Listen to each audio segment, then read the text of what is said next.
দুনিয়াতে রহমত পেয়ে গেলাম, মাগফিরাত পেয়ে গেলাম, আমরা তো আলহামদুলিল্লাহ নিষ্পাপ হয়ে গেলাম।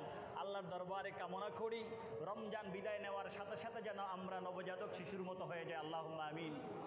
বাকি 10 দিন যারা কবরে চলে গেছেন, বিশেষ করে তাদের জন্য ইতকুম মিনান নিরান, যারা কবরবাসী জাহান্নামের চিরকয়েদি হয়ে গেছেন, আল্লাহ তাদেরকে ধরে ধরে ধরে ধরে জাহান্নাম থেকে আজাদ দান করবেন, জাহান্নাম থেকে তাদেরকে মুক্তি দান করবেন, সুবহানাল্লাহ। তো আমরা দুনিয়াতে যারা আমরাও পেয়ে গেলাম, আর এই সময় কবরবাসীরাও পেয়ে যাচ্ছে। আপনারা বলেন এর চেয়ে বড় নেয়ামত কি আর কিছু হতে পারে? এই মাস এমন একটি মাস, যেই মাস দুনিয়াতে যারা জীবিত আছে তাদের জন্য ক্ষমা নিয়ে আসলো, নাজাত নিয়ে আসলো, যারা কবরে আছে তাদের জন্য ক্ষমা নিয়ে আসলো, তাদের জন্য নাজাত নিয়ে আসলো, সুবহানাল্লাহ সুবহানাল্লাহ।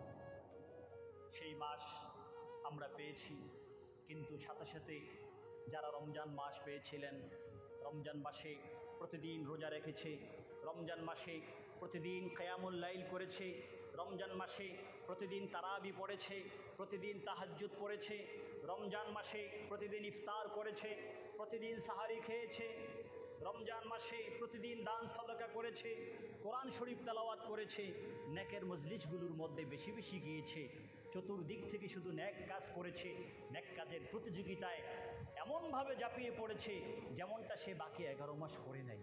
মাত্র কয়েকটা দিন আছে।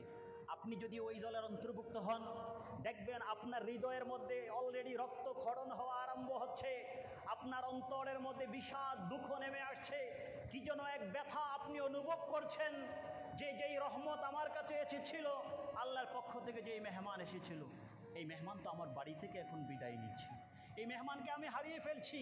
হায়রে, এই মেহমান আমার কলিজাকে ঠান্ডা করেছে, এই মেহমান আমার চক্ষুকে নিয়ন্ত্রণ করেছে, এই মেহমান আমার জবানকে নিয়ন্ত্রণ করেছে, এই মেহমান আমার শরীরপুর তাড়নাকে নিয়ন্ত্রণ করেছে, এই মেহমান আমার পেটকে নিয়ন্ত্রণ করেছে, এই মেহমান আমার পাকে নিয়ন্ত্রণ করেছে, এই মেহমান আমাকে মিথ্যা থেকে বারণ করেছে, এই মেহমান আমাকে ঝগড়া বিবাদ থেকে বারণ করেছে, এই মেহমান আমাকে গালাগালি থেকে দূরে রেখেছে, এই মেহমান আমাকে নেক কাজে প্রতিযোগিতা করতে শিখিয়েছে।